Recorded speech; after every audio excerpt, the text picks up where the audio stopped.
Hello everybody, this is Gregory with 5 Minute Catholic Apologetics and Living, where 5 minutes of your time may get you to the divine. Today I'm going to exhort the Protestants to stop protesting, because there's no reason to protest. Before we begin, let's start with a prayer. In nomine Patris, et Filii, et Spiritui Sanctis. Amen. Gloria Patri, et Filio, et Spiritui Sancto. Secutor in principio, et nunc et semper. Et in saecula saeculorum. Amen.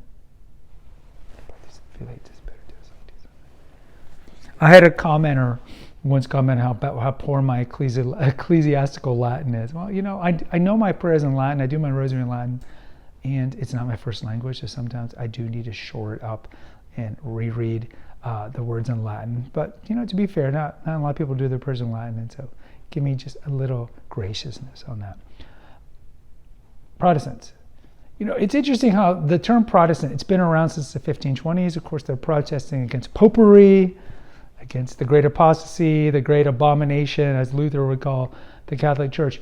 And it's interesting that 500 years later, we still use this term. This nomenclature is very common. Protestants. And I think sometimes Protestants don't even realize, like, the term itself was coined by Protestants. We didn't come up with it. Catholics did it.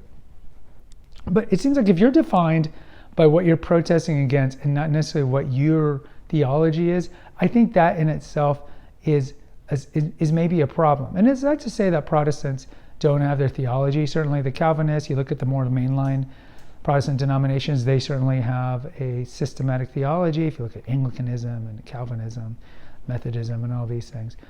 The evangelicals, the megachurches, not so much, because I think they try to keep things very general and bland, because one of the primary concerns, and they would deny this, and I think they're well-intentioned, is bringing people into the evangelical megachurch. And you don't want to offend people by being very strong on certain polarizing issues. And of course, there's going to be some megachurches that are very strong, as others are just kind of like Joel Osteen type, who just throw out some Confucian-esque Christian statements and make people feel good and throw the prosperity gospel out, and that's enough. But I think we just got to get away from, like, if your identity is fighting against something, I think we need to change that. I think it needs to be removed, because it's like, I've mentioned the Catholic Church is kind of like the popular clique at high school.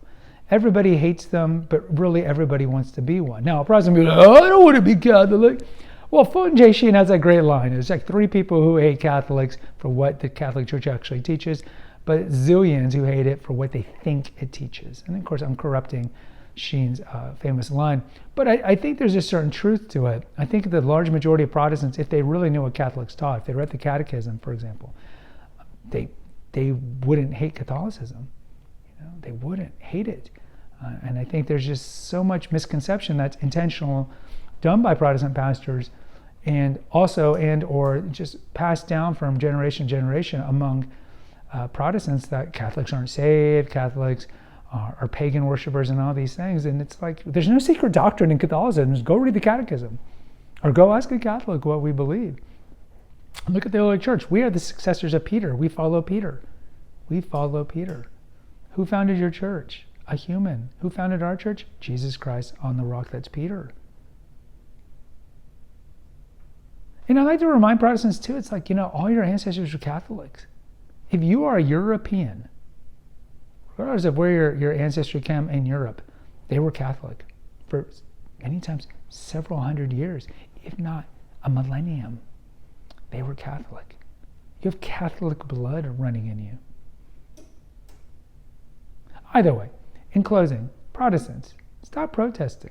There's no reason to protest Holy Mother Church. We are the true church. We have the true truth.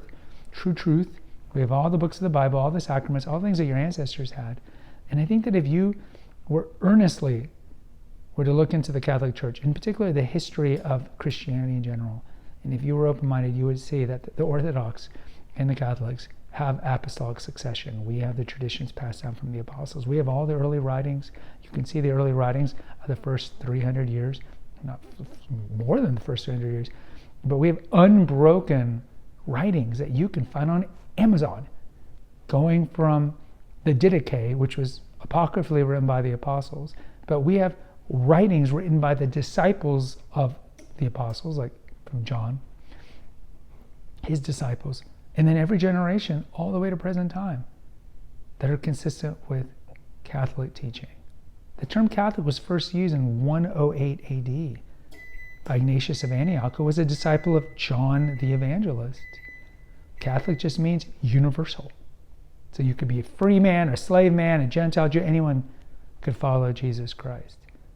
And I would just admonish, and I wouldn't say admonish, I would just encourage open-minded Protestants to stop protesting. Because you protesting the Catholic Church, you're protesting the church founded by Jesus Christ. And yes, there's a certain amount of invincible ignorance, I think, that a lot of Protestants have. Not all. But overcome the invincible ignorance. This isn't, 1292 in the backwaters of Nepal where you have no interaction with Jesus Christ and his church, the Catholic Church. You have the internet. You can't necessarily claim invincible ignorance. Just do a deep dive into Catholicism. Call Catholic Answers or EWTN or any of these places and ask your questions. And I think if you're open-minded, you will see that the Catholic Church is a church founded by Jesus Christ, and there's no reason to protest anymore. Guys, post in the comments. I'd love to hear from you. Until next time, take care. God bless you.